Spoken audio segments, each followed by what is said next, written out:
Revenue సదస్సులు వాయిదా వేస్తున్నట్టు revenue registration స్టాంపుల శాఖ మంత్రి అనగాని సత్యప్రసాద్ చెప్పారు. మంగళవారం సచివాలయంలో మీడియాతో మాట్లాడుతూ ఈ నెల 16 నుంచి ప్రారంభించాల్సిన సదస్సును సెప్టెంబర్ మొదటి వారంలో నిర్వహిస్తున్నట్టు ప్రకటించారు.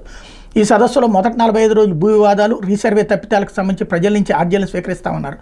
అనంతరం 45 రోజుల్లో ఆర్జీలపై చర్యలు తీసుకుని సమస్యలు పరిష్కరిస్తామన్నారు. గత ప్రభుత్వ హయాంలో అసైన్డ్ భూముల విషయంలో మోసపూరిత రిజిస్ట్రేషన్ జరిగినట్టు ప్రభుత్వం దృష్టికి వచ్చిందన్నారు. ఎక్కడైనా రిజిస్ట్రేషన్ చేసుకోవచ్చనే పద్ధతి తీసుకురావడంతో కొన్ని మోసపూరిత రిజిస్ట్రేషన్లు జరిగినట్టు గుర్తించామన్నారు. ఇలాంటి వాటిపై విచారణ జరిపి నిజమైన అసైనీలకు న్యాయం చేస్తామన్నారు అన్నట్టు వార్తను హైలైట్ చేశారు. 4.56 కోట్ల బంగారం బిస్కెట్లు సీజ్. సముద్ర మార్గంలో శ్రీలంక నుంచి తమిళనాడుకి 2 నిందితులు అరెస్ట్.